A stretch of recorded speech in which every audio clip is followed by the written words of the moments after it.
नमस्कार, स्वागत है आपका चुनाव आज तक पर। मैं हूं रवीश पाल सिंह। प्रधानमंत्री नरेंद्र मोदी आज एक बार फिर मध्य प्रदेश के दौरे पे थे और खास बात यह है कि प्रधानमंत्री नरेंद्र मोदी का ये मध्य प्रदेश के बुंदेलखंड इलाके में 32 दिनों के भीतर दूसरा दौरा था। इस दौरान प्रधानमंत्री नरेंद्र मोदी ने जहां लाखों करोड़ रुपए की योजनाओं को भूमि पूजन और शिलान्यास के जरिए देश को समर्पित किया है, तो वहीं उन्होंने इस मौके पर विरोधियों पर भी जमकर निशाना साधा है। बुंदेलखंड की धरती के लिए कई महत्वपूर्ण योजनाओं का जिक्र भी प्रधानमंत्री नरेंद्र मोदी ने अपने इस उद्बोधन के दौरान किया। लेकिन आपको बता दें कि सबसे ज्यादा जरूरी बात जो प्रधानमंत्री नरेंद्र मोदी के आज के इस संबोधन की थी, वो थी इंडिया अलायंस, यानी जो गठबंधन बनाया गया है उसमें जिस तरीके से अब सनातन को लेकर के बार बार बातें निकल के सामने आ रही है। आज के मंच में प्रधानमंत्री नरेंद्र मोदी ने जमकर विरोधियों पर इसके लिए हमला बोला है। उन्होंने साफ कर दिया है कि जो सनातन इस देश में हजारों साल से जीवित है, जिस सनातन ने इस देश को हजारों सालों से जोड़कर रखा है, आखिरकार इंडिया अलायंस के नेता इसी सनातन पर बार बार हमला कर रहे हैं। कैसे प्रधानमंत्री नरेंद्र मोदी ने इंडिया अलायंस पर सनातन के जरिए जमकर हमला बोला, पहले वो बयान सुनिए। इन्होंने मिलकर के एक इंडी अलायंस बनाया है। इस इंडी अलायंस को कुछ लोग गठबंदिया गठबंधन भी कहते हैं। इनका नेता तय नहीं है, नेतृत्व पर भ्रम है,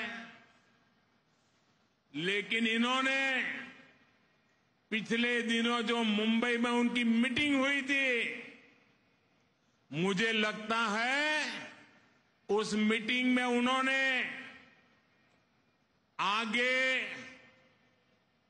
एक गठबंदिया गठबंधन कैसे काम करेगा उसकी नीति और रणनीति बना दी है। गठबंदिया गठबंधन, ये इंडी अलायंस उस सनातन संस्कारों को, परंपरा को समाप्त करने का संकल्प लेकर के आए हैं।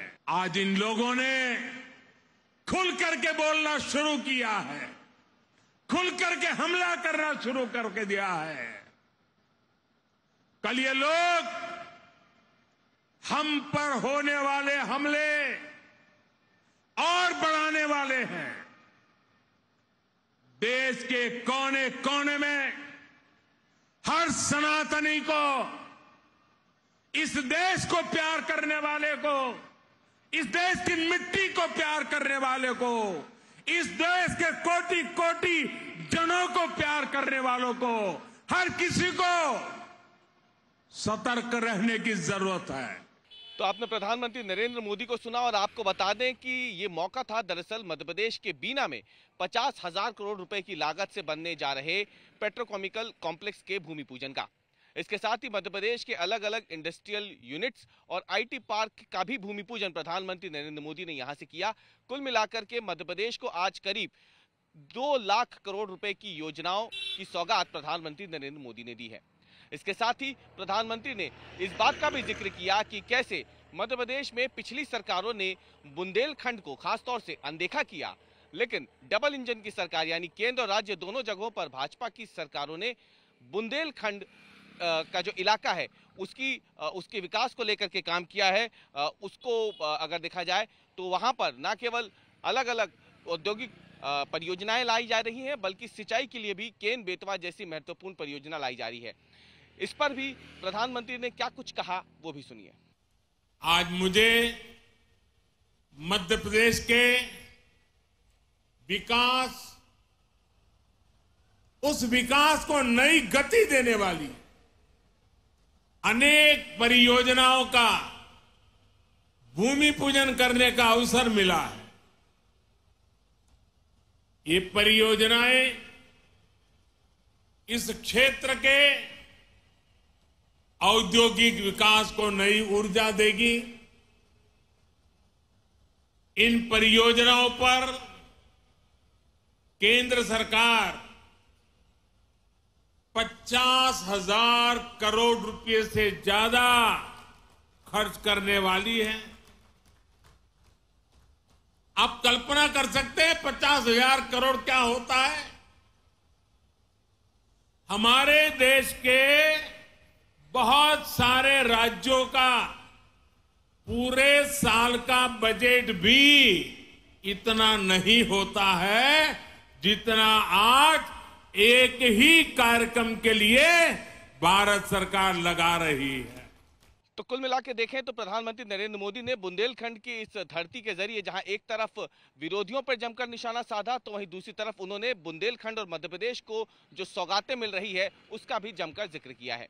आपको बता दें कि प्रधानमंत्री नरेंद्र मोदी का ये दौरा इसलिए भी बेहद महत्वपूर्ण हो जाता है क्योंकि मध्य प्रदेश में इस साल चुनाव होने हैं। 32 दिनों के भीतर ये दूसरा मौका है जब प्रधानमंत्री नरेंद्र मोदी बुंदेलखंड पहुंचे हैं। दरअसल इसके पीछे भारतीय जनता पार्टी का सीधा अगर देखें तो गणित साफ है।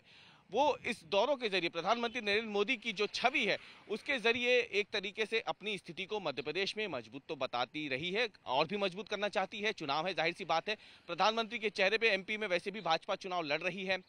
दूसरी तरफ आपको बता दें कि प्रधानमंत्री नरेंद्र मोदी के इस दौरे के जरिए, उनके इस भाषण के जरिए भारतीय जनता पार्टी ये दिखाना चाहती है कि डबल इंजन की सरकार अगर प्रदेश में होगी तो मध्य प्रदेश जो पहले किसी जमाने में पिछड़े प्रदेशों में गिनती होती थी वो अब विकसित प्रदेशों की ओर शुमार हो जाएगा। भारतीय जनता पार्टी बखूबी इस बात को जानती है कि प्रधानमंत्री नरेंद्र मोदी की छवि उसके लिए एक बड़ा हथियार है आगामी विधानसभा चुनाव के लिए। इसलिए प्रधानमंत्री नरेंद्र मोदी बीते 11 महीनों में 8 बार मध्य प्रदेश आ चुके हैं। 25 सितंबर को एक बार फिर भोपाल आने वाले हैं।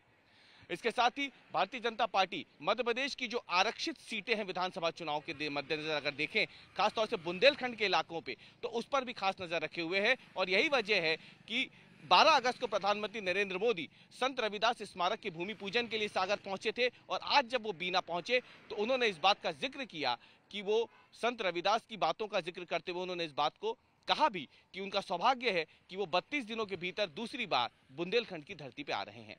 कुल मिला के देखा जाए तो प्रधानमंत्री नरेंद्र मोदी का ये जो दौरा है ये मध्य प्रदेश में भारतीय जनता पार्टी के लिए बेहद ज्यादा महत्वपूर्ण हो जाता है, खासतौर से G20 के सफल संचालन के बाद। और इसीलिए प्रधानमंत्री नरेंद्र मोदी ने G20 के सफल आयोजन को लेकर के जो देश की छवि इस समय दुनिया में बनी है उस पर भी अपनी बातें सामने रखी। उन्होंने मध्य प्रदेश के भोपाल, इंदौर और खजुराहो में भी G20 के जो सम्मेलन हुए थे उसका खासतौर से जिक्र किया और मध्य प्रदेश की जनता, मुख्यमंत्री शिवराज सिंह चौहान और उनकी पूरी टीम को धन्यवाद दिया कि उनकी बदौलत ही एमपी की छवि जो है वो देश दुनिया में एक तरीके से और निखर के सामने आई है। मध्य प्रदेश में विधानसभा चुनाव इस साल के अंत में प्रस्तावित है, संभावित है। ऐसे में देखना यह है कि प्रधानमंत्री नरेंद्र मोदी के चेहरे के दम पर भारतीय जनता पार्टी मध्य प्रदेश में क्या इस बार भी कमल खिलाने में कामयाब हो पाती है और देश में अपने इस सबसे मजबूत किले के रूप में जाने जाने वाले मध्य प्रदेश को बचा पाती है या नहीं।